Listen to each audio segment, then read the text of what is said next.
Si alguien tiene alguna pregunta, encantado de responderla y pueden hacerla a través del mismo chat. Ya, entonces arrancamos.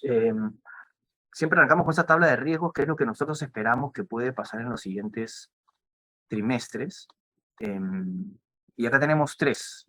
Y básicamente, y coincidentemente, son los tres bloques económicos más grandes. Estados Unidos, todavía estamos en el medio de la tormenta a resolver qué va a pasar con la tasa de interés y qué tan grave puede ser la recesión. China, as we speak, estamos en la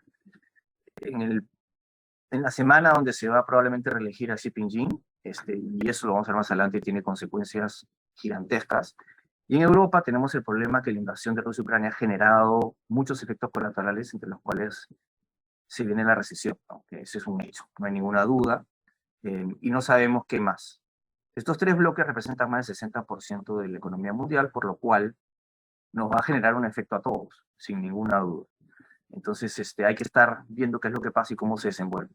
Y ya ponemos otros riesgos que son menos intensos, pero igual de importantes. Alemania, ¿no?, que depende del gas ruso en un 35% de su consumo de energía. ¿Qué va a pasar este invierno? ¿Qué tan fuerte va a ser el chantaje? El petróleo, yo no sé si se dieron cuenta, pero la semana pasada se anunció un corte de 2 millones de barriles de petróleo diarios en la conferencia de la OPEC. Esto a pesar de que le habían pedido Estados Unidos, le había pedido Europa, le había pedido Macron a las personas de la OPEC, sobre todo los de Arabia Saudita, que por favor no corten el gas, porque el petróleo, porque era importante que se mantenga a precios más bajos ahora que están en crisis, y le importó poco. Básicamente la decisión la tomaron Arabia Saudita con Rusia y se cortaron. Entonces no sabemos si esto es el comienzo de un quiebre de alianza y de un mundo más multipolar, pero es bien importante porque desde hace 50 años que Arabia Saudita no iba en contra de alguna manera de lo que le pedían sus socios, ¿no? América Latina, estamos esperando las elecciones en Brasil. Yo creo que es muy probable que gane Lula, pero Lula se ha moderado mucho a raíz de que está muy pegada a la elección, entonces yo lo veo como positivo. Hay más confrontación global, eso sin duda. Hay fragmentación, lo que yo llamo un mundo multipolar, en el sentido en que tenemos a China por un lado, a Estados Unidos por un lado, a Europa por otro lado, pero ahora está India, que se beneficia de lo que está pasando ahorita. Tenemos los países asiáticos, Vietnam, Tailandia, todos los que están por ahí también generando su propio juego. Entonces, un mundo que no está sincronizado y que tiene cada uno un juego hace que crezcamos menos de todas maneras. Y el tema de liquidez, que es un tema estructural global, que estamos viendo que cada vez hay menos liquidez en los mercados más líquidos y eso genera mucho más volatilidad. Y eso hace que algunas clases de activos tengan correcciones muy fuertes. Eso vamos a ver más adelante. Entonces, arrancamos. La inflación se desbordó. Esto lo podemos ver en el cuadro abajo a la izquierda. La raya celeste es la inflación CPI, o sea, la del consumidor. Y la azul es la core CPI, que es sacándole alimentos y bebidas, alimentos y energía, perdón. Y lo que se ve es que no tenemos ese número tan alto de 1982. Es decir, sí hay un problema que se ha destapado y que se ha vuelto muy peligroso en Estados Unidos y hay que controlarlo.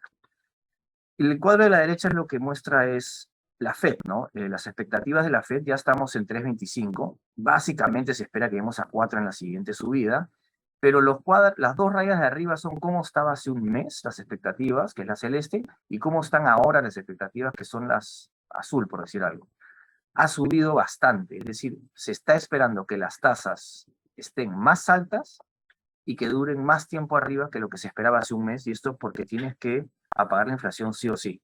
Y eso genera un montón de consecuencias, pero la principal es que efectivamente la Fed está buscando tener una recesión, porque sin la recesión es muy difícil conseguir que haya más desempleo, que hoy día estamos en pleno empleo, y necesitan subir el desempleo en 1,5%, estamos en 3,5% y están empezando a llegar a 5%. Y nunca en la historia de Estados Unidos de alza de tasas se ha logrado bajar el número de empleos sin que hayamos entrado en recesión. Entonces, esperemos que se viene una recesión, puede ser muy baja, muy leve, pero recesión al fin. ¿Qué originó esto? Bueno, el impulso, esta gráfica la hemos puesto siempre, lo que he querido poner es justo acá en la puntita, ya ven cómo empieza a bajar, esa es la cantidad de dinero que la Fed utilizó para comprar bonos del Tesoro y hipotecarios, Desde hace 2 meses que estamos viendo que la Fed ya empezó a quitar el pie en el acelerador. A mí lo que me preocupa es que falta mucho. La meta para 2023 es 1.5 trillones y se han reducido todavía a 150 o 200. Todavía falta mucho y ese retiro de liquidez es lo que está afectando tan fuerte a nuestros mercados, ¿no? Entonces, vamos a ver, esto solo genera volatilidad. Ahora, pasar de pisar el acelerador a soltarlo, que es lo que está pasando ahorita, ya es un movimiento importante y ha generado todo este efecto secundario. Entonces, yo diría que el cambio de intención ha generado toda esta volatilidad en los últimos meses. Y este es el gráfico que más a mí me preocupa o más le presto atención, que es las tendencias de largo plazo. Este era el bono de 10 años. Claramente ha habido un quiebre en esa tendencia y por eso digo que esto es un fin de un ciclo que tuvo 40 años de tasas que empezaron a bajar poco a poco hasta llegar a 0.5% en el 2020. Estamos hablando del bono de 10 años. Hoy día superaron los 4% toda la curva. Es una subida brutal, muy rápida, y la velocidad de la subida también es importante porque genera efectos más inmediatos. Entonces, ¿qué es lo que creo? Creo que periodos de inflación baja cercanos al 2% no lo vamos a ver en mucho tiempo, porque ya se prendió lo que se llama estos animales inflacionarios, los espíritus inflacionarios están de vuelta, y entonces cada vez que tú crezcas un poquito más allá de lo que deberías, se va a volver a prender. Entonces va a ser muy difícil volver a bajar las expectativas inflacionarias de alrededor. Para que tengan una idea, el PCE, que es un indicador mucho más preciso sobre la inflación al consumidor en Estados Unidos, ha sido 1.4% los últimos 10 a 20 años. No se espera que esté en menos de 3. Entonces, eso es un poco para que anclemos también nuestras expectativas de rendimientos y de tasas de interés. No esperemos regresar a tasas como estábamos antes, se van a anclar un poco más arriba, que es lo normal, no es malo. Esto es el cuadro de la inflación, lo puse así de claro que el celeste es la inflación CPI y el negrito es el bono a 10 años. Si se dan cuenta, siempre el bono a 10 años estuvo un poquito más arriba que la inflación, porque obviamente tenía que tener rendimientos reales positivos, y hoy día está absolutamente distorsionado. ¿Qué es lo que podemos ver acá? Es que la Fed lo que espera es que la celeste se caiga, pero hay gente que está esperando que el azul suba. Entonces, hay un gap que se tiene que cerrar, y se va a cerrar. Lo más probable es que se cierre porque la inflación al consumidor va a caer. El problema es que no se va a caer a los niveles que estábamos antes, sino después. Entonces, este número del 4% de 10 años va a ser un número que lo vamos a ver durante un tiempo, ¿no? Fuera de esto, los salarios que han subido fuerte han perdido capacidad adquisitiva en los últimos 2 años porque la inflación ha sido más alta que el aumento de los salarios. ¿Cuáles son los efectos que hemos tenido ante esta subida de tasas en los mercados? Bueno, inmediatamente se fue a precios, ¿no? Para que tengan una idea, cuando uno invierte en un bono, el bono, mientras más larga la vida, si tiene 5, 7, 10 años, tiene lo que se llama una duración más larga. Y la duración más larga básicamente lo que te dice es cuánto tiempo te van a devolver lo que invertiste en el bono. Mientras más largo es el bono, mientras tienes un bono de 10 o de 20 o de 30 años, cuando la tasa de interés cae, tu precio del bono sube. Pero cuando la tasa de interés sube, tu precio del bono cae. Y eso es lo que ha pasado. He puesto el TLT, que es uno de los índices que sirve para comprar deuda americana del bono del tesoro de más de 20 años, y se ha caído 45% en 2 años. La gente que invirtió hace 10 años en este índice, esperando tener un retorno de 4,5 o 5%, que lo estaba logrando, perdió todo lo que había ganado en 10 años por esta subida de tasas. Es así de brutal. Y el de la derecha puse solo el de UK. Esto fue lo que pasó la semana pasada. También $100 que se habían invertido en 1982 habían logrado ser 1900 después de 30, 40 años, y corrigieron todo lo ganado en 10 años en un año. Hoy día está en 1031 y en enero de 2012 era 1024. Ha sido muy fuerte, muy intenso. Y en UK, además por los errores que había cometido la primera ministra en tratar de hacer un impulso muy fuerte bajando impuestos y aumentando subsidios del Estado de Energía, tratando de equiparar lo que hace un país como Estados Unidos, que puede aguantarlo porque es la moneda reserva del mundo, pero se comportó como un mercado emergente. Y lo raro es que efectivamente los inversionistas lo trataron como un mercado emergente. Es decir, hoy día este tipo de comportamientos no es permitido porque el mercado te va a castigar, no va a dejar de que tú te comportes como una persona desordenada en un mundo tan complicado. Hoy día UK acaba de renunciar la primera ministra después de, no sé, 2 semanas. Eso es otro síntoma de altísima incertidumbre y altísima volatilidad que están viviendo no solo los mercados subdesarrollados como Perú, que tenemos 70 ministros en año y medio, sino que en UK tienes un primer ministro que no dura más de un mes. Esa volatilidad, esa incertidumbre se tiene que traducir a precios. Y esa es también la razón por la cual se han corregido los mercados. Pero lo más importante para nosotros es cuál es el efecto de esto en la deuda de las empresas. Mayores tasas de interés significan mayores costos de financiamiento para las empresas, los que tienen ahorita y los que vienen a futuro. Y he puesto estos 2 cuadros porque son muy importantes. Primero, este de arriba a la derecha, lo que tenemos es el spread, o sea, el diferencial que tiene el promedio de los bonos de high yield, o sea, los junk bonds de Estados Unidos, sobre el bono del tesoro, que es el seguro, ¿no? Y se dan cuenta, entre el 2017 y el 2020 había estado entre 3 y 4%. Es decir, te exigían que les pagues 3,5% más encima del bono del tesoro por asumir el riesgo de invertir en un bono, una empresa high yield. Eso tuvo su momento raro en el 2020, pero de ahí corrigió y estuvo debajo de 3% todo el 2021. Es decir, se le pedía mucho menos todavía a las empresas de diferencial con respecto al bono del tesoro, y el bono del tesoro estaba en 0,25. Lo que ha pasado desde diciembre de este año es que eso está subiendo y ya estamos en 5,5. Es decir, lo que te piden, además de lo que te paga el bono del tesoro, es 5,5 para poder financiar un bono de high yield. Lo que ha pasado ahora, es lo que está pasando abajo a la izquierda, es que el bono del tesoro también ha subido y se espera que llegue a 4. Entonces estamos hablando 4 más 5,5 es 9%. Por eso es que si tú compras un índice de deuda corporativa high yield en Estados Unidos, atrás de eso hay tasas de interés cercanas al 10%. Eso es lo que está afectando fuertemente un poco la economía y lo que vamos a ver hacia adelante, que hay que invertir con mucha cautela porque hay empresas que si antes se financiaban al 8, hoy día se financian al 12. Si se financian al 6, hoy día al 9, pero las que se financiaban al 11, 12 van a estar hablando de 14, 15 y en algunos casos no aguantan. Entonces, esperemos que en los siguientes 6 a 12 meses empiecen a aparecer estas empresas que no pueden refinanciarse porque tienen un costo de crédito muy alto. Pero en la práctica ha pasado de 4% a 10% casi el rendimiento de la deuda corporativa high yield en Estados Unidos. Eso tiene un efecto inmediato, que es que las empresas ya no toman crédito. Si tienes un nuevo proyecto, tampoco lo haces. Y eso es lo que quiere la Fed, de que efectivamente se baje la velocidad de crecimiento de la economía. Pero también genera oportunidades gigantescas. En general, la economía americana está muy sólida, está muy fuerte, está muy bien. Las empresas no están muy apalancadas. Entonces, invertir en bonos corporativos high yield en Estados Unidos, a pesar de los defaults que puedan haber, si uno tiene un portafolio de un índice que tiene 2,000 empresas abajo, yo creo que es una buena opción. Lo otro que pasa cuando suben las tasas de interés y que afecta mucho más al consumidor directamente es las hipotecas, ¿no? A 30 años llegaron a estar encima de 7% la semana pasada. Para que tengan una idea, el rubro shelter, que es donde está vivienda, en el componente CPI, que es la inflación al consumidor, es casi 30% y está muy caliente. Entonces, la Fed sabe que tiene que frenarlo porque si no, no va a bajar la inflación.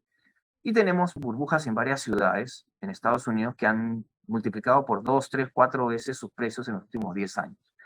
Eso es insostenible porque efectivamente está separando a ciertas personas que ya no pueden adquirir casa hipotecaria, ¿no? Entonces, bueno, con una tasa hipotecaria de 30 años, está encima de 7, ha subido de 2,8 en el 2020. Y eso se puede un poco replicar en el cuadro de abajo a la derecha, que es cuánto le cuesta a un promedio de comprador de casa su préstamo hipotecario en Estados Unidos. En el 2020 le costaba menos de $1,500 la cuota mensual. En el 2021 pasó a ser 1,700, pero hoy día está en 2,600. Multipliquen eso por 12 y se van a dar cuenta que ha sacado del mercado a mucha gente que antes podía comprar vivienda y que ahora no puede. Y lo que se pretende con eso es un poco desacelerar el crecimiento de la economía y bajar también un poco la presión en precios que se estaba yendo demasiado. Para que tengan una idea, hace 2 meses tuvimos all-time high de casas en construcción para vivienda en Estados Unidos. Esas casas, cuando salgan a venderse, van a sufrir un mercado que está mucho más débil, que tiene menos que esas hipotecas, y por tanto sí vamos a ver que se caen algunos precios en algunos lados. Hay dos acciones listadas en la bolsa de Nueva York. Una se llama Open Door, que lo que hacían era básicamente compraban casas y las vendían con tecnología artificial. Se han caído casi 90% el precio de estas acciones, porque su modelo hoy día pierde plata todos los días. Compran y venden a los días y están perdiendo plata, perdiendo plata, perdiendo plata, perdiendo plata. Sí va a haber un efecto entonces en el sector inmobiliario, que es lo que quiere la Fed. Puede ser que no es un efecto drástico ni radical porque todo el mundo lo espera, pero sí también puede ser que estos precios de vivienda se mantengan estables durante un periodo largo de tiempo hasta que se digiera toda esta burbuja. Para que te dé una idea, estuve leyendo que hay un paper en el NBER, que es este centro de estudios de la Fed, donde han hecho un cálculo de cuánto valen menos las oficinas comerciales en Nueva York, y el cálculo es que valen 39% menos de lo que valían antes de la pandemia. Esto es el cálculo a largo plazo. El cálculo al corto plazo es 44% menos. Y eso es una pérdida de 450.000 millones de dólares en stock. Esa es la pérdida que tienen que hacer los fondos para poder reflejar el valor actual de esas propiedades en el mediano plazo, porque la tasa de interés es más baja y porque hay mayor vacancia debido a la pandemia y al cambio a lo virtual, ¿no? Pero no todo es negativo. Nosotros creemos que la inflación va a ceder. Va a ceder, no creemos que va a ceder a niveles de antes estructuralmente del 2% que lo veíamos antes. Pero sí creo que va a ceder a niveles suficientes como para que el mercado se tranquilice y racionalice esto y diga, ok, la Fed ha hecho su trabajo y vamos a salir de esta.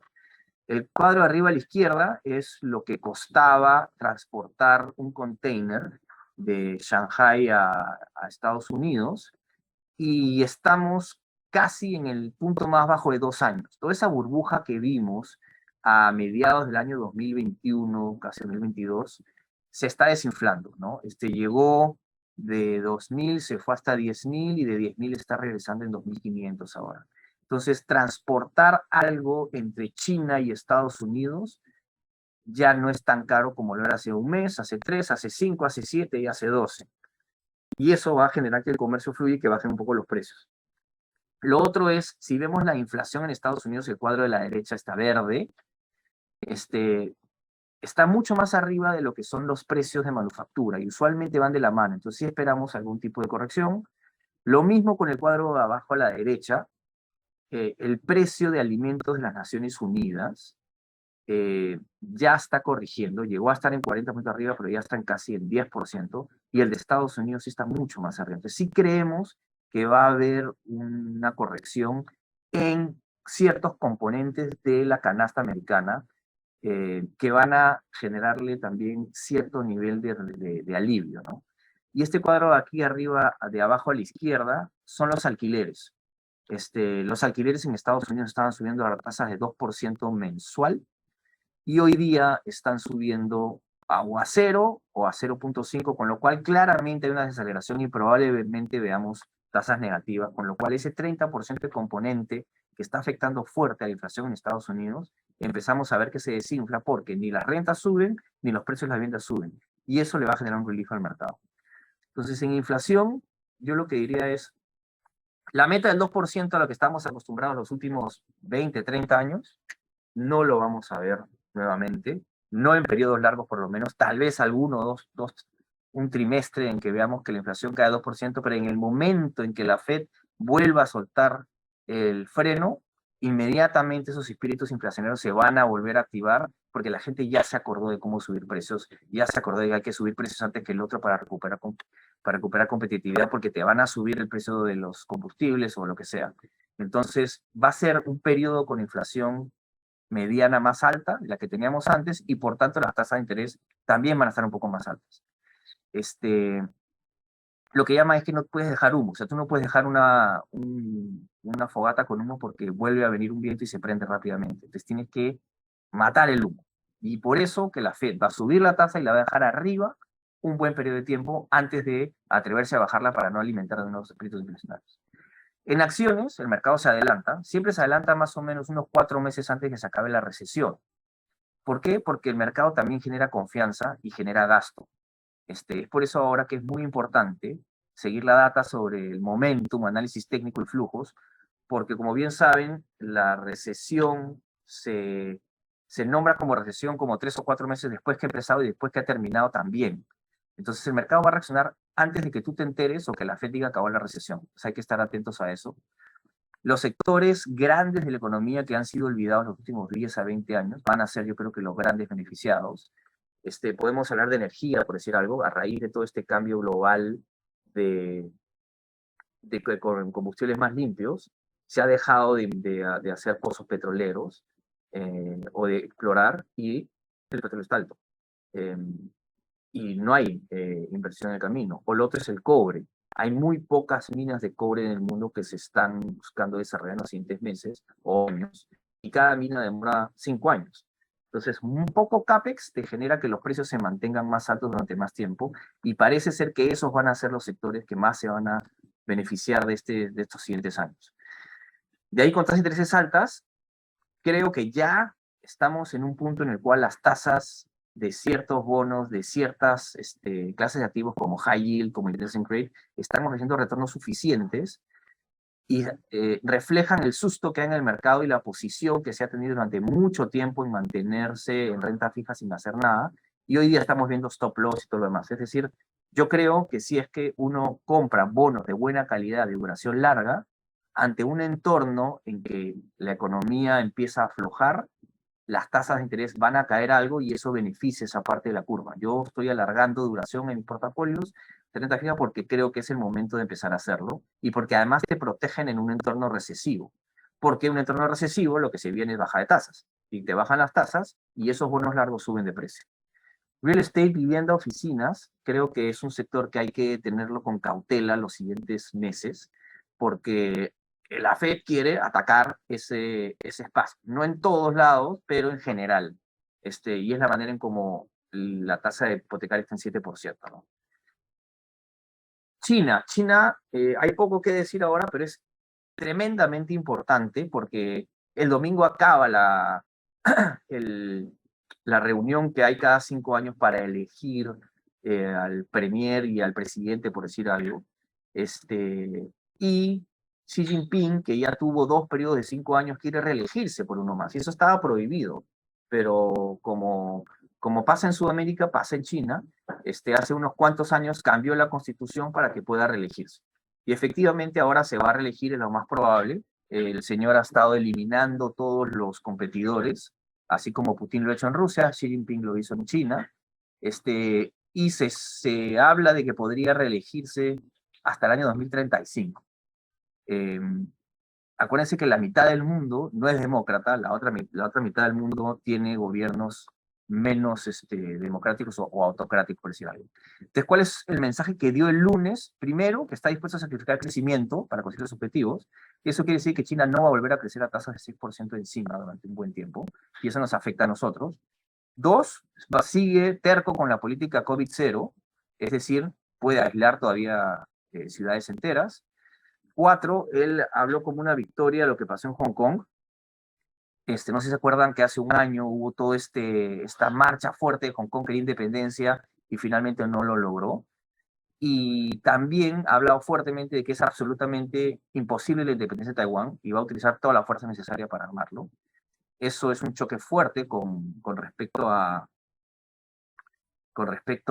la posición que tiene Estados Unidos. Advierte que vienen tormentas tempestuosas, o sea, alta volatilidad y que sus medidas van a tener efectos, pero le está diciendo por si acaso aguanten, que es lo que se viene, y ustedes son chinos y tienen que aguantar. ¿Cuáles son las metas? Common Prosperity, que es que todos evolucionemos, y no que hay este diferencial entre muy ricos y muy pobres. Sigue pensando en dirigir la economía hacia ciertos sectores. Habló mucho de seguridad nacional. Vamos a ver más armamentista ese espíritu, y un desarrollo balanceado, que es donde yo digo que él dirige hacia dónde va la economía. O sea, capitalismo solo en la parte micro, en la cual yo dejo que la gente desarrolle sus empresas, pero en las que yo decido qué hago. Habló de una modernización socialista y que quiere tener un PIB per cápita promedio de las economías desarrolladas, de la clase media, y eso equivale a un crecimiento de 4.7 hasta el 2035. Yo creo que es poco probable. Probablemente en los primeros años sí, pero después va a bajar de 4%. Pero ese 4.7 dista mucho del 6 que teníamos antes, pero tampoco es 3. Es un muy buen número para el tamaño de la economía china. Va a ser muy importante bien quiénes son las 7 personas que él escoge a dedo. Va a cambiar 4, porque cada persona tiene una filosofía distinta y se conoce en el mercado quiénes son. Y una frase que mencionó que me llamó la atención, dice, las casas son para vivir, no para especular. Entonces está clarísimo que él no va a permitir burbujas inmobiliarias en China y que va a intervenir, ¿no? Y por eso está dejando que a muchas empresas inmobiliarias quiebren. Y es parte de su modelo de enseñarles a los especuladores que ese es not the way to go. Dos gráficos que siempre los ponemos, esto es el precio, ¿no? Year over year de las casas nuevas. Estamos en negativo desde hace ya varios meses. Y KWEB, que es un ETF de índice de acciones de Internet de China, está en el punto más bajo de los últimos 10 años. Esto en parte porque fueron muy radicales y muy agresivos en decir que ellos no iban a permitir que estas plataformas hagan riqueza exponencialmente a costas de los chinos y que no sea más balanceado. Y como se dieron cuenta cuando Alibaba trató de colocar el IPO de Ant, lo congeló y lo mandó traer al dueño de Alibaba y lo desapareció un año. Entonces, y así con varias otras empresas de fintech, o TikTok, ¿no? Que dijo que separas el negocio, o sea, son muy agresivos y muy meticulosos en cómo ellos deciden cómo se tienen que hacer las cosas allá. ¿Cómo está la deuda? Bueno, la deuda ha corregido, la deuda investment grade China en dólares ha caído 14%, que es lo esperable ante una situación en la cual las tasas suben, no hay problema. Pues la que se ha destruido es la high yield, se ha caído 55%. Es decir, las empresas chinas que no son investment grade hoy día están teniendo mucho más problema en poder financiar su deuda y eso se ha caído mucho. Esto para mí solo tiene un fin, que es que el Estado va a tener que intervenir en algunos sectores para bail them out, porque no hay financiamiento para muchas empresas ahora y eso genera menos crecimiento. Para que tengan una idea, la deuda high yield en China, este índice de deuda corporativa se ha caído al 55%. Hoy día, si tú lo compras y te pagaran todos tus cupones, ganarías 27% de rendimiento anual. Eso no es sostenible. Entonces, sí hay un problema en China, tiene mucha deuda, tiene un problema de COVID, con una política equivocada, según yo, tiene una transición importante. Yo digo que esta es la conclusión. La primera es una transición política compleja porque efectivamente es imponerse un tercer mandato, y ese tercer mandato implica 4 y 5 tal vez. Hábilmente ha estado eliminando la competencia como Borchilay, que lo desapareció. Debido a la pandemia, y este es un tema que no se está hablando mucho, pero que es no menor, y ha habido poco crecimiento y que atacó ferozmente a las empresas de tecnología, hay 20% de jóvenes que están desempleados. Es decir, de la gente joven, 1 de cada 5 no tiene trabajo. Y esto puede ser un riesgo en un French Revolution, lo que se llama, que es que se eleven y que reclamen y que salgan a marchar. Y en China es muy complicado hacerlo, pero con 20% de jóvenes desempleados son millones de desempleados. Entonces, para mí, lo que va a pasar es que van a reabrir el mercado de tecnología china en las plataformas para que empiecen a contratar de nuevo a todos estos jóvenes empleados. Y por lo tanto, yo sí creo que es un buen momento de ver esos índices como una manera para invertir, ¿no? Las plataformas son grandes contratadores de esta gente joven y por eso creo que por ahí va a salir. China está sufriendo un fuerte desapalancamiento del sector privado, como lo vimos, y el Estado va a tener que intervenir porque si no se le va a salir de las manos. Hasta ahora el Estado no ha intervenido directamente en los últimos 10 años para rescatar empresas corporativas, sino solo ha rescatado empresas del Estado, ¿no? Si el Estado pasa de una mano a otra, no hay problema, pero las corporativas, las privadas, nunca las ha rescatado y creemos que va a tener que hacer algo porque si no se le puede ir de las manos. El domingo acaba el Congreso y recién ahí vamos a ver todos estos indicadores que nos van a decir hacia dónde va China. Es muy importante quiénes son esas 7 personas. El segundo que lo sigue, cuando él sale de la conferencia, es potencialmente su sucesor. También es importante ver cuál es el perfil de ese sucesor. Entonces hay muchas señales para ver el domingo. Ya pasamos a Perú. Bueno, no hablo de Europa y de Rusia porque no tengo idea cómo va a acabar la pelea, la guerra entre Rusia y Ucrania, yo sí tengo un temor de que Putin está medio loco y que no quiere perder y que tiene que salir ganador. Y eso eventualmente puede llevarlo a extremos y vamos a vivir épocas de mucha tensión. El chantaje que hay hacia Europa con el gas es evidente, pero ya habló la semana pasada de bombas nucleares. Yo creo que eso es poco probable, pero lo está diciendo. Entonces, imagínense que Europa, que era el país donde la gente quería invertir en los hace 2, 3, 4, 10 años y estaba muy barato y que era más atractivo que Estados Unidos, hoy día se vuelve más riesgoso eventualmente por un evento puntual que puede hacer que Europa se vuelva un país, un continente muy complejo. Entonces, esto solo va a que, oye, tienen que diversificar sus carteras. No pueden estar concentrados tanto en Estados Unidos, tanto en Europa. Ahora Sudamérica parece un paraíso. Estamos ¿no? en un sitio donde hay puro rojo, pero no tenemos potenciales guerras nucleares. Tenemos economías que caminan bien, tenemos commodities, tenemos tipos de cambio que se han devaluado muchísimo, tenemos tenemos una clase media que está creciendo, al contrario que en Europa que se está decreciendo. Entonces hay que diversificar los portafolios y buscar las mejores oportunidades. Bueno, Perú, esto de alguna manera las flechitas marcan nuestras recomendaciones, cómo han cambiado. El 3% de PIB de este año es casi un given, o sea, ya estamos en noviembre. Vamos a estar 2.8, 3%, gran parte porque hemos rebotado a raíz de que los colegios regresaron, el turismo regresó y que la minería aún marcha bien. La demanda interna 2.5 es malo, no es un buen número, pero no es cero. La inflación va a terminar cerca de 8, pero el próximo año probablemente cerca de 3. El tipo de cambio es poco predecible, pero 3.90 es lo que más se acercaría. Yo todavía creo que vamos a apreciarnos algo el próximo año. Y poca inversión pública para este y para el próximo año porque hay cambios también, ¿no? Hay cambios de alcaldes y gobernadores regionales y eso siempre genera un slowdown fuerte a la primera mitad. Entonces el Perú no es un país que está creciendo a tasas altas, no es el país que más crece en América Latina, pero es un país que crece, que tiene poca deuda. Tenemos 33.8 de deuda pública sobre PBI, vamos a ver unos gráficos ahora, pero como macro, el Perú sigue siendo el mejor país para invertir en América Latina, más que Chile, porque Chile se ha deteriorado muy rápido sus números, como lo vamos a ver ahora. Déficit fiscal, Perú 1.9, Chile 1.5, lo que se espera, pero miren el 2021, fue menos 7,5 Chile. Y eso lo financió con más deuda, y eso lo vemos en el cuadro de la derecha. Perú es el país que en el 2022 va a terminar con menos deuda sobre PBI de toda América Latina. 33.8, Chile 38, Paraguay 39, pero miren lo que sigue. México 58, Colombia 60, Brasil 90. Brasil es 90, pero el 90% de su deuda está en reales.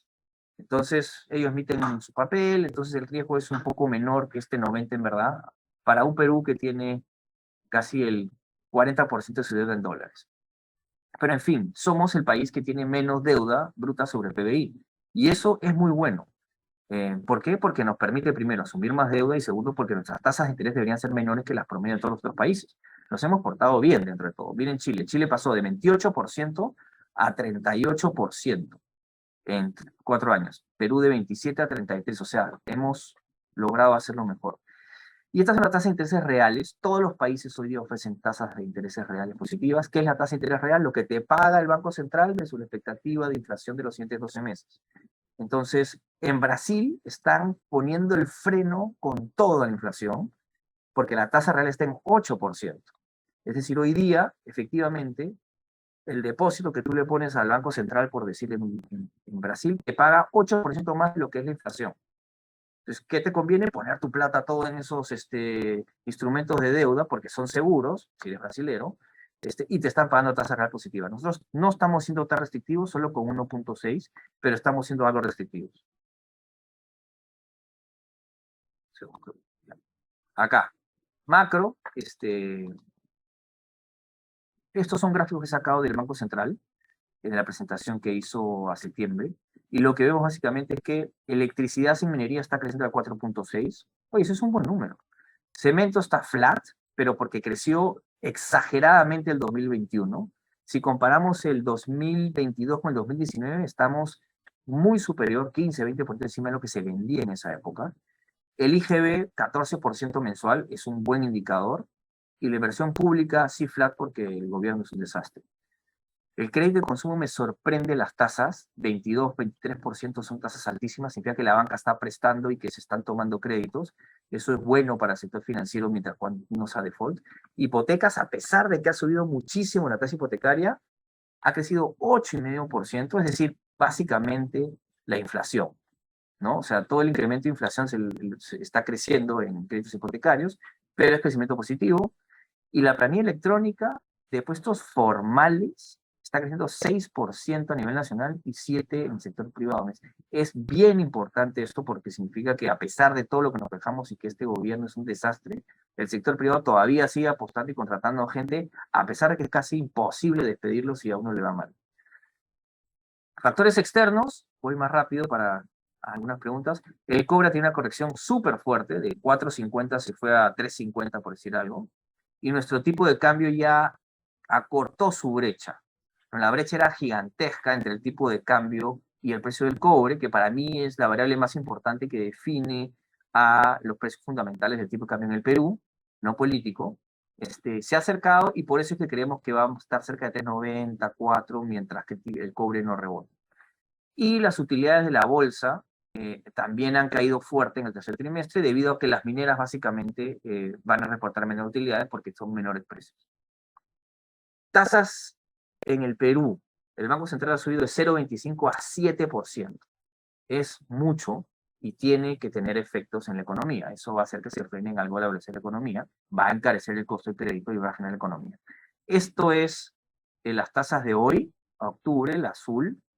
Si uno puede comprar bonos en soles, va a encontrar que puede comprar bonos a 10, 11, 12 años que te ofrecen casi tasas de 8,5, 8,70 por 8,7%.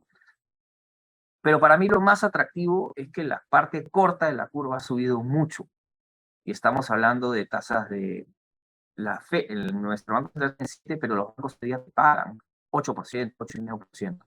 Entonces, finalmente, cash is not trash, cash is king. Hoy día te están pagando mucho por tener tu plata en el corto plazo. Y eso lo vamos a ver un poco más adelante. Este es un bono que siempre ponemos, y lo puse porque quiero señalar que desde mayo el bono no ha caído más de precio. Quiere decir que a mayo ya se habían adelantado los mercados expectativas de altas tasas, y este bono licor que a mí me gusta en soles, paga tasas de encima del 9%. Es un buen indicador de que decir, oye, yo creo que la inflación hacia adelante se va a contener y creo que el Banco Central no va a subir mucho más la tasa. A nivel micro, puse dos créditos que se cotizan afuera de Buenaventura y Auna. La alza de tasas empieza a afectar en el retorno. Este es el yield, lo que pagan si hoy día comprases esos bonos. Está afectando la alza de tasas a nivel global, tiene que afectar a las tasas de interés que pagan los bonos corporativos. Y eso se afecta en el mercado. Buenaventura ha caído 17% en precio y hoy día está pagando casi 11% de yield. Siendo Buenaventura una empresa que tiene atrás un activo gigantesco que es Cerro Verde, que es dueño del 19% de Cerro Verde y que con eso pagaría toda su deuda. Igual, hoy día vas al mercado y consigues bonos al 10,5, 11% en Buenaventura, que vencen en el 2026 en dólares. Pues quiere decir que hoy día, efectivamente, la renta fija te está ofreciendo tasas súper interesantes. Ya un crédito con mucho más ahorro, mucho más riesgos, es Auna, que se compró clínicas en México a una inversión alta y que ha apalancado bastante su balance. Es una empresa de bajo private equity que hace este tipo de adquisiciones. Hoy ya está pagando 14%. ¿Por qué refiero estos dos? Porque uno es como que high yield, súper agresivo, y el otro es, diríamos, casi investment grade por lo seguro que tiene atrás. Pero ambos pagaban 5,5% hace 8 meses, ¿no? Vemos acá en Buenaventura, estuvo 5,5 hasta básicamente marzo, y en Auna estuvo en 5,5 hasta noviembre del año pasado. Esto es el efecto de las altas tasas y esto afecta la capacidad de financiamiento de empresas al futuro. Si te tienes que salir a financiar al mercado de estas tasas, te va a salir muy caro, no haces la nueva mina, no haces el nuevo proyecto, no haces la nueva planta, porque pagar 5,5 es una cosa y pagar 14,5 o 10% es otra cosa. Entonces, esto tiene un efecto en el crecimiento, pero es bueno para los inversionistas porque si conseguimos buenos créditos, podemos poner nuestra plata a rentar tasas no vistas en 12 años. Entonces, mi recomendación sigue siendo, señores, empiecen a invertir en bonos de larga duración porque eso va a pagar. Fondos mutuos, el retail sigue saliendo agresivamente. Hemos tenido una caída de 46% en dólares en el tamaño de los activos, bajo manejo de 13.500 a 7.300. Se han retirado casi 100.000 partícipes. 100.000 partícipes de 450.000 es muchísimo. Buena parte de los retiros se dio acá, como ven en el gráfico a la derecha, este gran centón de 13.000 a 8.000. Cuando salieron los retail y salieron las empresas a sacar plata fuera por el susto de que era Pedro Castillo como la presidencia. Pero ahora esta pequeña caída adicional se va dando por el mal comportamiento de los retornos de los fondos mutuos. Los fondos mutuos hoy día no han demostrado una buena resistencia a los mercados y si bien hay fondos mutuos que han caído muchísimo, y como que el inversionista retail está diciendo, oye, sigo teniendo mi plata en el fondo mutuo que no me ha generado buenos retornos, o mejor la pongo en depósito a plazo que me está pagando buenos retornos. Yo creo que estamos viendo algo de eso también. Hay una página de asociación de fondos mutuos donde sale todos los retornos de todos los fondos mutuos, pueden verlas. Recién está tornándose positivo los retornos a los inversionistas que pusieron plata en el corto plazo en renta fija, ya está dando retornos positivos, hace 3 meses no. Y el fondo mutuo lo que tiene es que compite de alguna manera con estos depósitos a plazo. Finalmente, mucha de esa plata termina en los bancos financiando la parte corta de la curva de financiamiento de los bancos. Entonces, renta en el variable de Perú, a mí me parece que está muy barata. Y hemos tenido muchos efectos en estos 3 años que han hecho que se golpee la renta fija. La primera es la pandemia, ¿no? Que tuvo sus efectos. De ahí casi le han sacado 50% del dinero a las AFPs. 50% es la mitad del dinero. Las AFPs entonces no podían salir a comprar si estaban quitándoles dinero. Tercero, los fondos mutuos salieron por pánico. De ahí la llegada a la izquierda radical te asusta, y las propuestas también. Hemos tenido casi 70 aumentos en 14 meses, esa volatilidad política es altísima. 2 pedidos de vacancia presidencial, y vamos por la tercera. Devaluación en todas las monedas a nivel global. Tenemos una inflación galopante en el Perú, todavía estamos con inflación alta. Subida de tasa de interés no vistas en 10 años. La guerra en Europa que impactó a los precios de los fertilizantes fuerte en el Perú, y hay un aumento importante de la deuda igual de Perú con respecto a lo que teníamos esos 3 años. Hemos tenido un efecto muy fuerte en 3 años que le ha golpeado masivamente a las empresas peruanas listadas. Y voy a poner 3 gráficos nomás para los inversionistas que les guste el equity, y de las empresas más grandes o más líquidas que están metidas en lo que es demanda interna del Perú. Porque las empresas mineras tienen un catalizador absolutamente distinto, es el precio del mineral que lo define China. Pero los bancos son la apuesta donde regresan los inversionistas extranjeros cuando quieren entrar a un mercado, y lo primero de donde salen los inversionistas extranjeros de un mercado, porque es una palanca a la demanda interna de un país. Si el país le va bien, va a haber más demanda interna, y si no, va a haber menos demanda interna, y es una palanca. Entonces, la acción más líquida y más importante del Perú en este espacio es Credicorp, Corp, sin duda. Es la única acción no minera que compran los inversionistas grandes extranjeros. Los que tienen que comprar acciones que se mueven más de 5 millones de dólares diarios no pueden entrar a ninguna otra que no es Credicorp. Entonces, Credicorp se ha caído a la mitad, casi a la mitad, de casi 250 a 130, pero va a tener utilidades iguales o parecidas a las de 2019. Es decir, ¿qué está diciéndonos el mercado? Primero, de que no le crea a Credicorp que va a crecer a tasas altas en el futuro. Ok, eso ya lo sabemos. Lo segundo, que hay una tasa de descuento mayor, pero también yo creo que ha exagerado todos los efectos anteriores que vimos. Hoy día Credicorp a un price earning de 8,5 para el 2023, con utilidades de 1.200 millones de dólares, que ya empieza a repartir dividendos. Yo creo que será atractivo para el inversionista extranjero que quiere regresar a Perú. Por eso sí me atrevería a decir que este es un buen precio para el que busca liquidez. El regulador en el Perú no es como el de México, no es como el de Colombia, no es como el chileno, que es pro mercado y que está buscando cómo cortar fees por todos lados. En el Perú el regulador es mucho más pro empresa, quiere que los bancos hagan mucha plata para que de esa manera pueda haber el chorreo hacia que empiecen a penetrar en las partes menos bancarizadas. En México les cortaron todos los fees, en Colombia le están subiendo 40% el impuesto a la renta por los 25 años a los bancos, y en Chile se vienen unas modificaciones importantes también. Entonces, Perú sigue siendo ese espacio donde los bancos pueden seguir generando buenas utilidades. Esta es la segunda empresa, que es IFS, es el otro banco. Este está peor todavía, se ha caído 55% desde el high en el 2019, que fue cuando colocó el IPO en Nueva York. Se ha caído a la mitad. Y se cae a la mitad porque es menos líquida. El extranjero premia la liquidez. Y esta acción no es tan líquida. Pero transa 6,5 del 2023, price earning. Está una vez valor en libros. Tiene un cash dividend estimado de 7%. A mí me parece que esta empresa, para el peruano que quiere invertir, que conoce Interbank, que lo ve en la calle, etcétera, y que se tiene confiado, esta es una buena apuesta porque creo que hay mucho valor que se puede recuperar ahí. Y la tercera es Alicorp. A mí me sorprende mucho que una empresa de consumo masivo, de gran parte de sus ventas vienen de consumo masivo, esté 62% debajo de lo que está en el 2013, que probablemente era un precio muy alto. Estoy hablando en dólares, todo para estandarizarlo. Las empresas de consumo masivo usualmente transan a múltiplos de 10 veces EBITDA, entre 15 y 20 veces earnings. Alicorp está a 8 veces utilidades y menos de 6 veces EBITDA en 2023. Además, la empresa está recomprando casi el 20% del float. Entonces, creo que hay un piso importante. Creo que es una empresa que está muy bien manejada. La gerencia me gusta mucho. Ha habido buenos cambios. Efectivamente, tiene todo el ruido de que tiene este negocio de soya, que no es core, pero es parte de su entrada a Bolivia. Salió de Argentina, salió de Brasil. Creo que está malbaratada. Y si un extranjero quisiera comprarla como está haciendo con Nutresa, tendría que pagar 3 veces lo que vale.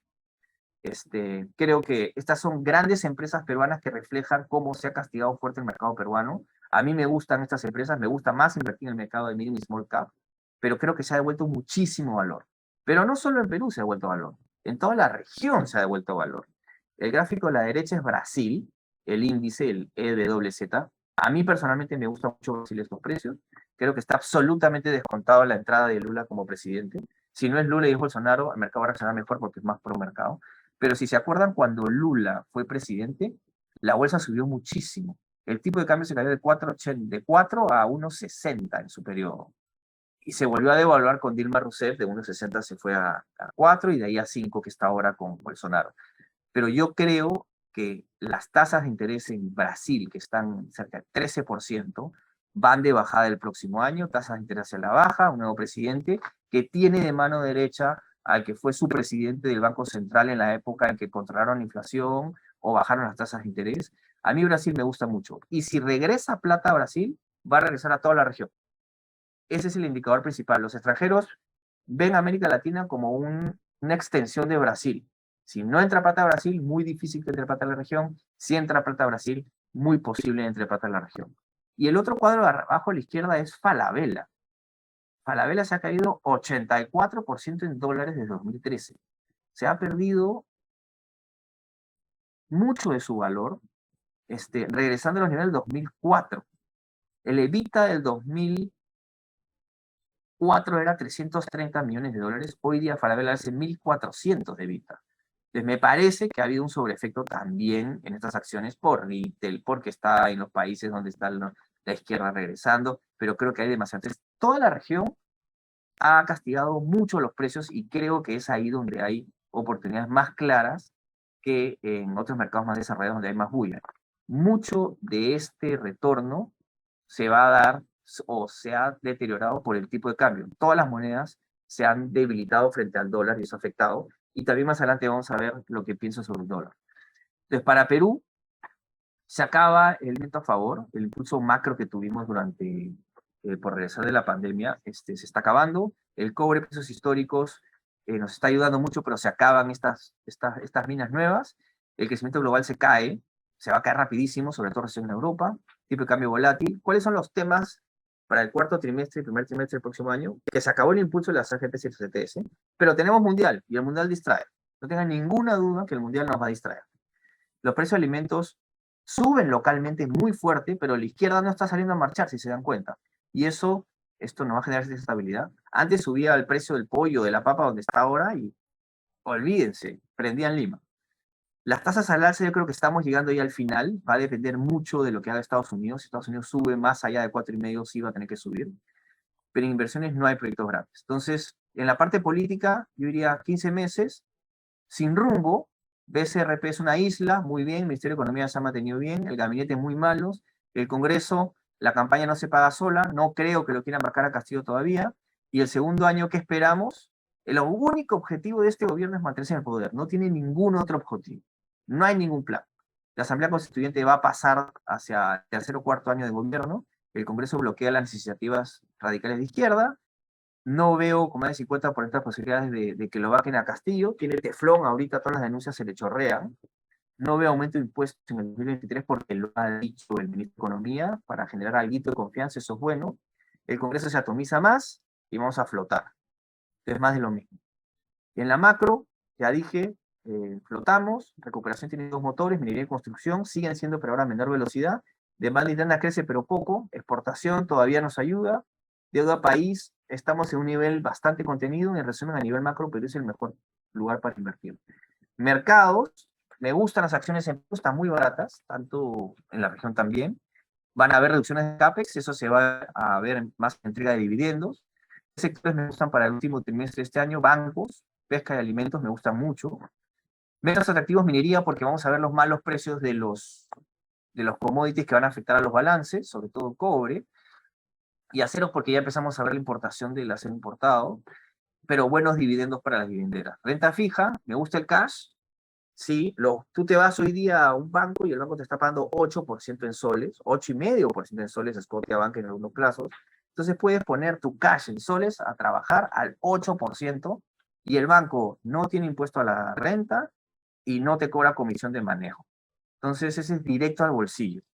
Me parece muy bueno empezar a meter plata a plazos de 3 meses, 6 meses, 12 meses, lo que tú quieras, hasta 3 años, porque te lo están dando.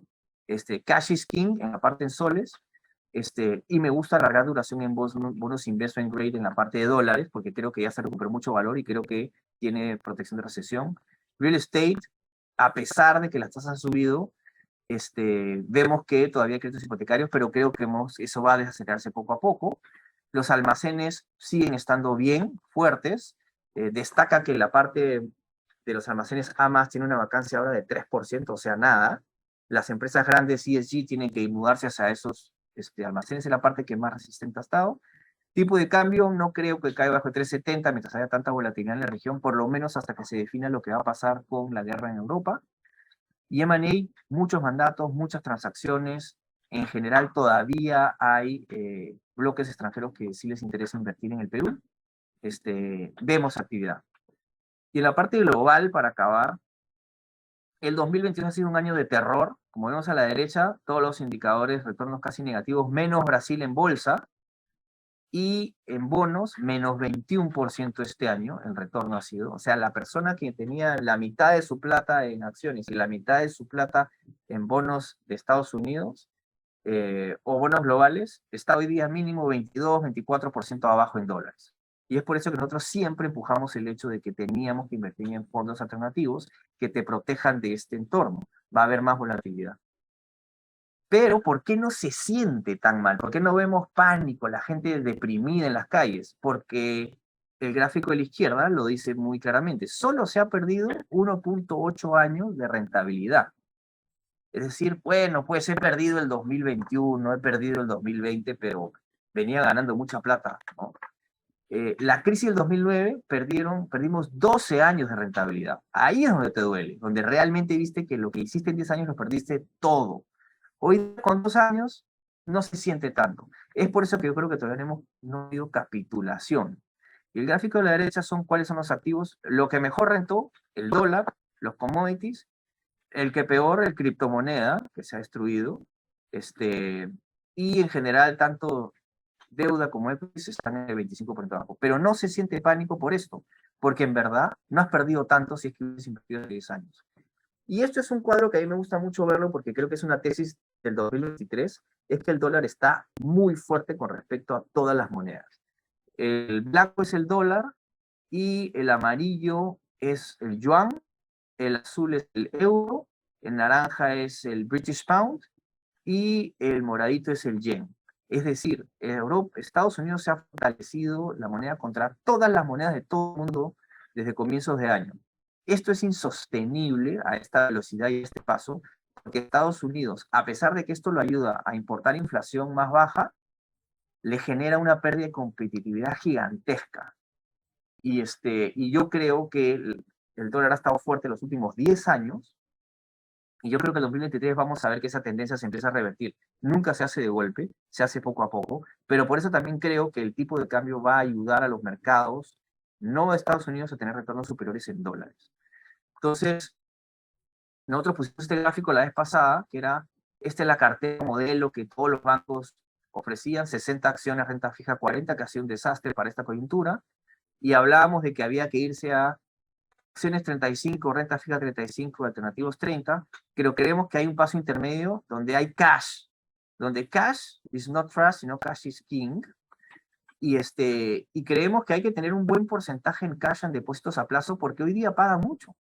Hoy día, como decía, el 8,5% es un montón de plata, porque la inflación en el Perú va a tender a bajar a 4%, 3,5%, 3%, y la tasa real va a ser muy positiva. Entonces, los que tienen soles, los que quieren ahorrar algo en soles, inviertan en los depósitos a plazo de los bancos de primer nivel porque pagan tasas muy altas y no lo vamos a volver a ver. Y esperen el momento adecuado para ir incrementando a acciones, a renta fija alternativas, porque se van a presentar muchas oportunidades en los siguientes 6 meses. Pero hoy día cash es de lo mejor que hay. Es seguro y con muy buen rendimiento. Recomendaciones, de nuevo, el mundo cambió. Las tasas de interés van a ser más altas. Eso es bueno para el portafolio de renta fija. El mundo ahora es multipolar, ya no solo de dos, sino vamos a tener India por un lado, Europa por otro lado, América Latina por otro lado. Hay una tendencia a desglobalizarnos, en conflicto los países, lo de Taiwán va a generar ruido en los siguientes 6 meses, y por eso hay que empezar a invertir en activos que te generen alfa, ¿ya? El beta yo creo que no te va a proteger ni siquiera de la inflación. ¿Qué quiere decir alfa? Invierte en estrategias de activos que le ganen al promedio del mercado y que no estén correlacionados tanto con los precios de las acciones o los precios de los bonos. Hay cosas alternativas que te generan rentabilidades mucho más estables, con no tanto riesgo, y que te permiten diversificar de los activos tradicionales que creo que van a tener momentos más complicados. En acciones, la corrección que veníamos hablando de Estados Unidos y venía sobre todo en la parte tecnológica, no hemos visto capitulación, pero sí hay precios muy baratos individuales. Empiecen a enfocarse en esas acciones. Y si quieren invertir en fondos, inviertan en fondos de managers que efectivamente le han ganado al mercado, eso hay mucho, o en ETFs donde puedan entrar y salir rápidamente. Estoy viendo los fondos mutuos y hay unos fondos mutuos peruanos donde invierten en acciones tecnológicas directamente desde acá. La capacidad de un manager peruano de entender qué está pasando con Google o con Amazon, o sea, ninguna. Estás en el Perú, tendrías que estar en Silicon Valley o en Nueva York.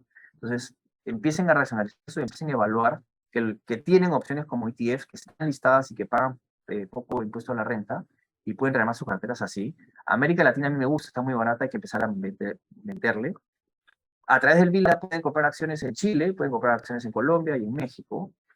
Vean eso, a mí me gusta América Latina, yo voy a empezar a poner más de mi portafolio en América Latina y en acciones peruanas. O sea, a mí me gusta invertir lo que conozco también, me siento más cómodo invirtiendo en empresas que las puedo ver y puedo ver lo que hacen que unas empresas que no tengo idea de lo que está pasando en otra parte del mundo y que de repente quebraron, ¿no? El S&P 500, que es el más importante de todos, yo creo que es posible que este índice, después de un periodo de corrección que es lo que está dando, genere menos retornos durante un periodo largo de tiempo que lo que van a generar los otros países porque se han vuelto mucho más baratos en términos relativos. Renta fija, cash, ya dijimos depósitos en bancos, y la parte en dólares, fondos de factoring, deuda privada con garantías, están pagando tasas muy atractivas y altas. Van a pagar tasas más altas, hemos visto tasas de 10, 11, 12, en algunos casos de unos préstamos con garantía. Busquen esas cosas, hay. Yo alargaría ahora mi duración en bonos, porque creo que hay valor. Y en alternativos real estate, no invertiría en Estados Unidos en la parte de vivienda. Todavía creo que hay que digerir cómo va a transformarse esta alta tasa de mortgage. Pero siempre hay oportunidades en buenos managers. Deuda, factoring, deuda privada, tips que son los amarrados a inflación. Hedge funds están rompiéndola. En este periodo negativo hay hedge funds que han sacado 30, 40% de retorno, los macro funds sobre todo. Los que tengan acceso, mírenlos, porque yo creo que en los siguientes 10 años van a ser los años de los hedge funds. Y ya más private equity venture capital solo invertiría en fondos nuevos que empiecen a invertir a mediados del 2023 para adelante. Los que han levantado plata y que han invertido parte de la plata en el 2020, 2021, tienen legacy de inversiones a precios muy caros. Entonces te va a matar el retorno del objetivo. ¿Qué evadiría? Evadiría que hay mucha palanca, ¿no? Real estate en los sectores muy calientes, donde hay mucha palanca, que se compraban, no sé, oficinas con una palanca de 8 veces, evadir los reverse buyout, los distressed debt, creo que no es el momento todavía. Ya se me pasó el tiempo por un par de minutos. Si quieren, respondo algunas preguntas para los que tengan tiempo. Y si no, ya saben, encantados de que me manden un correo. Yo les mando la presentación más tarde. Y si quieren conversar algún tema en específico, en Capia estamos dispuestos a ofrecer nuestra inteligencia.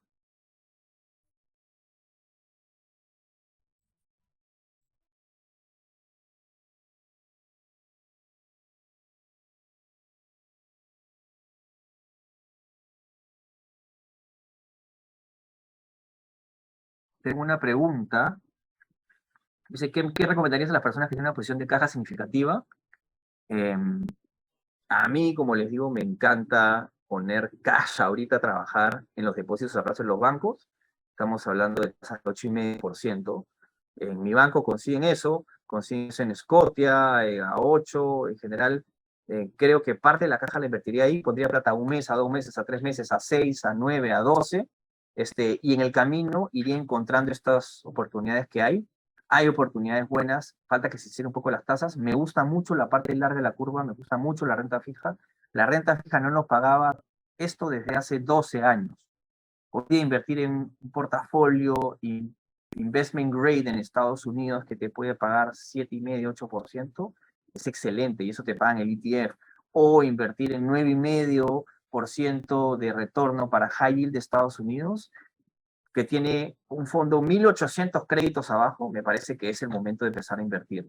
Y me gusta la parte larga de la curva porque creo que, a pesar de que todavía no sabemos hasta dónde va a llegar, sí sabemos de que una inflación de 7, 8% es insostenible y que va a generar una recesión, las tasas altas, y que eso va a hacer que a la larga tengan que bajar las tasas de interés un poco para aguantar el mal momento, y eso va a hacer que los precios de los bonos suban, ¿no? Por eso me gusta. ¿Conviene colocar en soles o en dólares? En soles, yo estoy empezando a poner parte de mi portafolio en soles. Creo que todavía vamos a estar chocolateados de aquí hasta el primer trimestre por el tema de afuera más que adentro. Pero creo que las tasas empiezan a pagar ese diferencial. Entonces, poco a poco, diría entre los siguientes 6 meses, empezar a vender algo de dólares y poner a soles no es una mala idea, porque las tasas de interés te protegen mucho. En dólares, he visto estructuras que te ofrecen 4,5, 5% en depósitos a plazo. A mí más me gusta invertir en bonos de corto plazo que están pagando 6,5 de activos buenos, y también me gusta fondos de temas como deuda directa con garantía o factoring o algún fideicomiso con una estructura abajo que te pagan tasas de 8% en dólares a plazos cortos. Creo que ese es el momento de poder hacerlo. Tengo otra pregunta. ¿Qué hay del riesgo Perú? El riesgo Perú lo tienes que ver de dos maneras. Usualmente lo que miden los mercados de deuda extranjeros sobre riesgo es la capacidad que tiene el Estado de honrar sus obligaciones. Y con ese nivel de deuda que tenemos, que es el menor de América Latina, el Perú es hoy día el país con mejores capacidades de pagar su deuda, por decir algo. Y lo que en verdad pagas no es la deuda, sino pagas los intereses. Y como las tasas en el Perú son bajas, han sido estructuralmente bajas porque son tasas nominales y no tasas reales, el Perú tiene un porcentaje bajo de su presupuesto anual que se paga como intereses a la deuda. Entonces, el riesgo Perú va a ir subiendo a medida que Castillo haga tremendas estupideces, pero no se va a deteriorar como esperaríamos que se vuelva un país inviable y nada por el estilo. Entonces, lo que más nos asusta es la política, pero como vamos viendo, es más de los mismos los últimos 4 años. No me preocupa tanto el riesgo Perú, sí creo que nos afecta un poco la volatilidad, pero este retiro masivo de plata de las AFPs y de los fondos mutuos ha golpeado, yo creo que eso ya está en precio.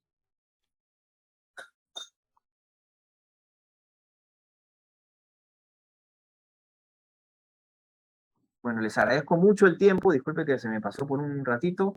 Ya saben, tienen mi correo, tienen los contactos de Capia, les mandamos la presentación y cualquier cosa estamos a su disposición. Saludos.